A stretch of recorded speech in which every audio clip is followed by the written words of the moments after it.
अस्सलाम वालेकुम to all of you. अच्छो बा अच्छो हाँ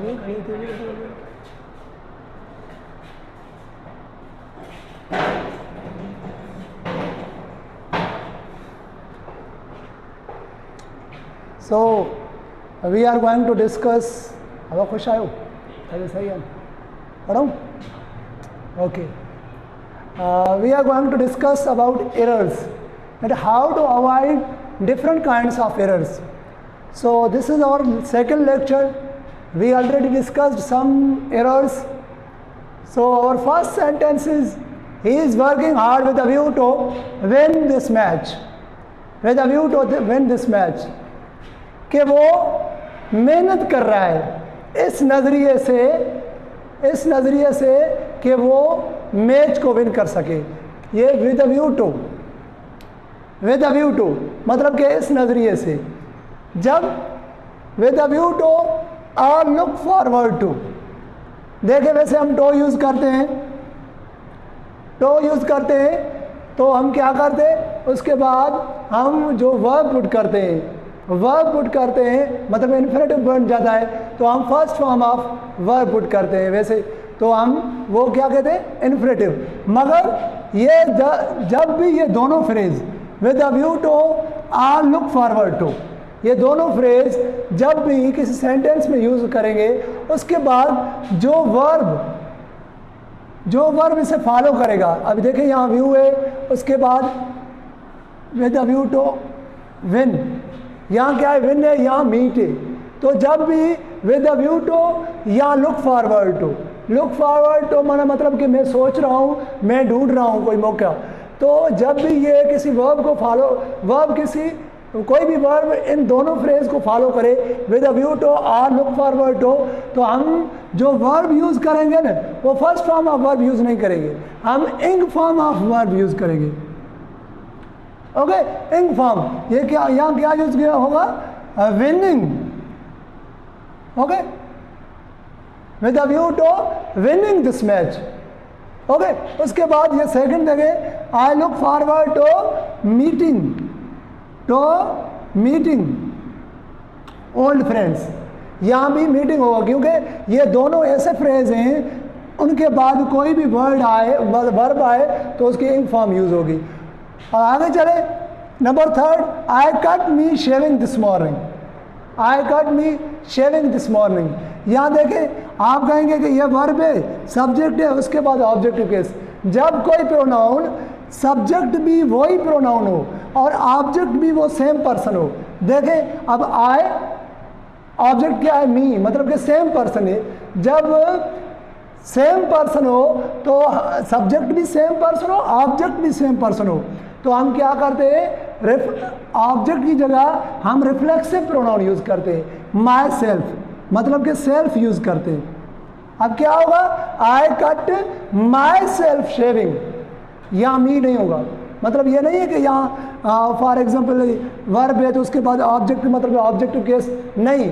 जब भी सब्जेक्ट और ऑब्जेक्ट सेम पर्सन हो तो ऑब्जेक्ट जो है वो रिफ्लेक्सिव प्रोनाउन यूज़ होगा, रिफ्लेक्सिव प्रोनाउन। यहाँ देखिए माई सेल्फ मतलब कि सेल्फ वाला यूज़ होगा। Okay myself shaving this morning, ये सही है।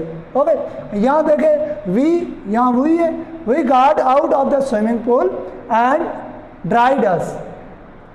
अभी देखें यहाँ जो अस है वो यहाँ सब्जेक्ट क्या है वी, तो यहाँ सब्जेक्ट भी सेम पर्सन है, और ऑब्जेक्ट भी सेम पर्सन है, सेम बंदे हैं मतलब कि वही है यहाँ से।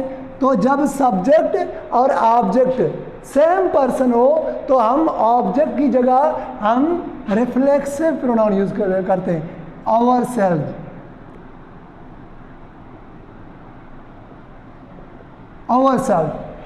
ओके आवर सेल्फ यूज होगा।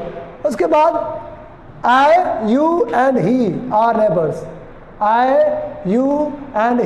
नेबर्स, यहाँ देखें you they and we are neighbour, we must work together. अब यहाँ करना क्या है, यहाँ सीक्वेंस ऑफ प्रोनाउन। जब प्रोनाउन सिंगुलर हो तो हम क्या सीक्वेंस देंगे?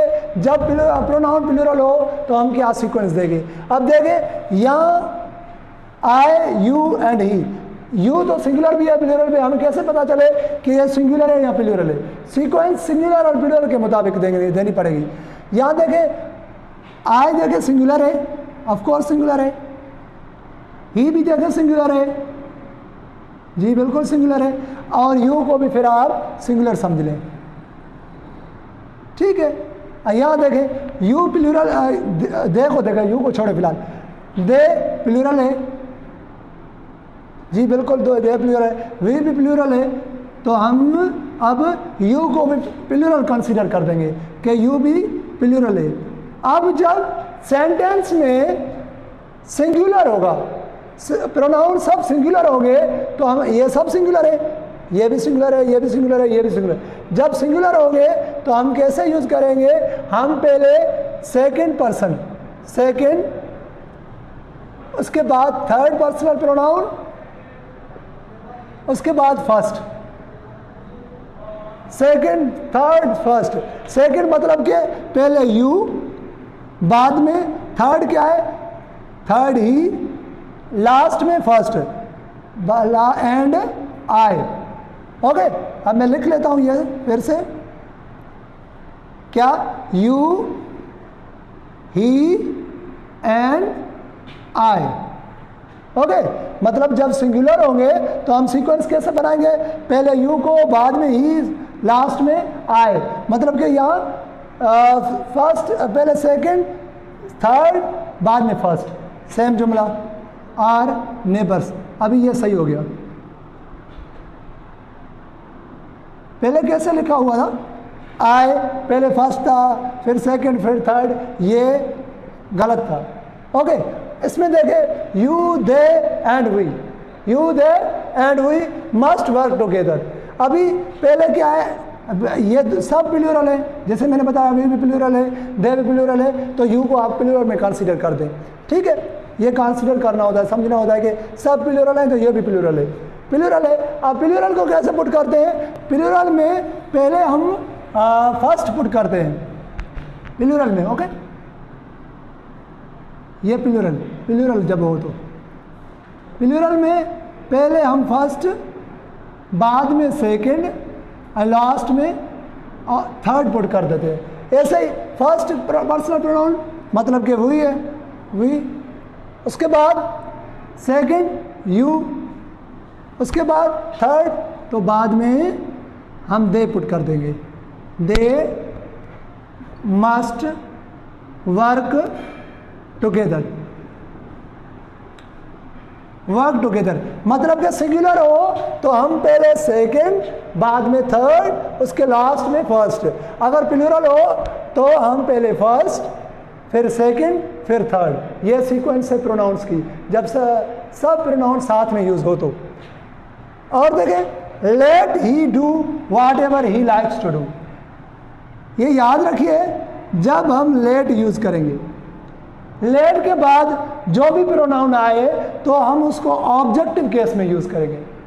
यहाँ देखें सब्जेक्टिव केस है, केसेस ऑफ प्रोनाउन होते हैं, तो पहले मैंने पढ़ाए हुए प्रोनाउन में, तो आप अगर आपने वो लेक्चर नहीं सुना तो जाकर सुनिए। तो क्या है, यहाँ ये सब्जेक्टिव केस है। लेट के बाद अगर कोई भी प्रोनाउन यूज हो तो हम क्या करेंगे, हम लेट के बाद ऑब्जेक्टिव केस यूज करते हैं। जैसे let us go, let's go कहते हैं, ऐसे ही लेट हिम, लेट हिम, यहाँ ही के जगह हिम यूज करेंगे, लेट हिम, ठीक है। लेट के बाद जो भी प्रोनाउन आए वो ऑब्जेक्टिव केस में होगा, ये समझ लीजिए। Let him do whatever he likes to do, okay. अब ये जुमला करेक्ट है, लेट ही रॉन्ग है, ठीक है। उसके बाद देखें लेट यू एंड आई, अब देखें सेम ही लेट है, ये यू है, यू सब्जेक्टिव भी सेम है, ऑब्जेक्टिव भी सेम है। उसके बाद जो एंड के बाद प्रोनाउन है उसको देखेंगे कि भाई यहाँ सब्जेक्टिव यूज हुआ है या ऑब्जेक्टिव। जाहिर सी बात है लेट के बाद जो प्रोनाउंस आए तो उनको देखते हैं, वो हमें ऑब्जेक्टिव में रखने होते हैं। तो लेट यू तो सेम रहेगा, यू एंड आई की जगह हम मी कर देंगे, क्योंकि we have to use objective case of pronoun. Okay, when pronoun are followed by let. Solve this riddle.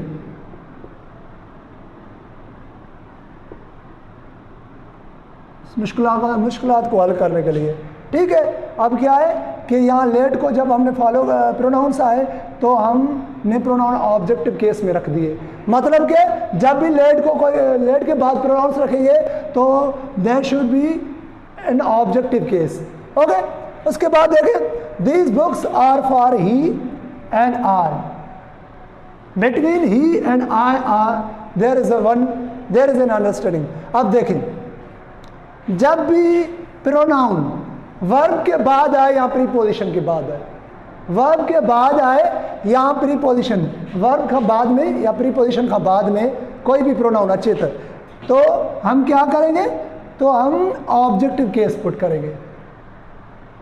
When any pronoun follow verb or preposition. ये देखें, फॉर क्या है, फॉर चाहे प्रीपोजिशन है, तो हम क्या करेंगे, हम ऑब्जेक्टिव केस पुट करेंगे जब कोई भी प्रोनाउन वर्ब के बाद आए या प्रीपोजिशन. याद देखें, ये प्रीपोजिशन है.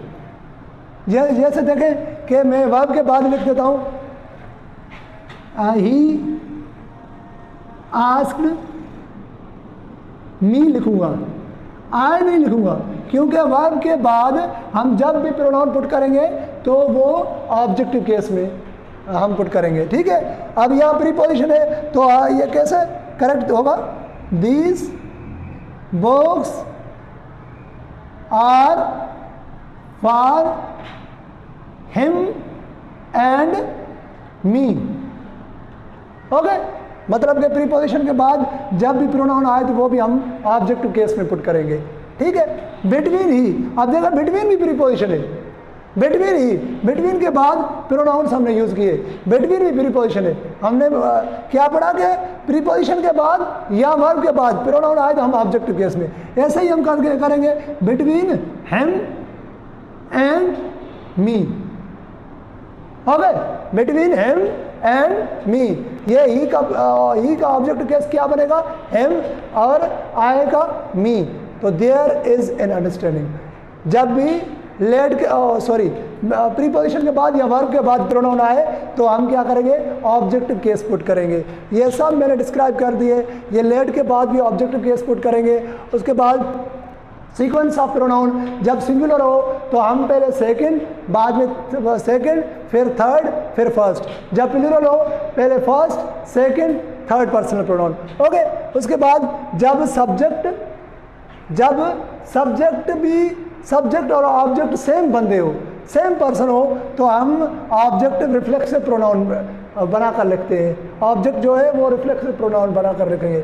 और उसके बाद जब ये फ्रेजेज हो, आई लुक फॉरवर्ड टू या विद अ व्यू टू, ये फ्रेजेज आए तो हम क्या करेंगे, तो उनके बाद जो वर्ब आएगा हम इंग फॉर्म में लिखेंगे.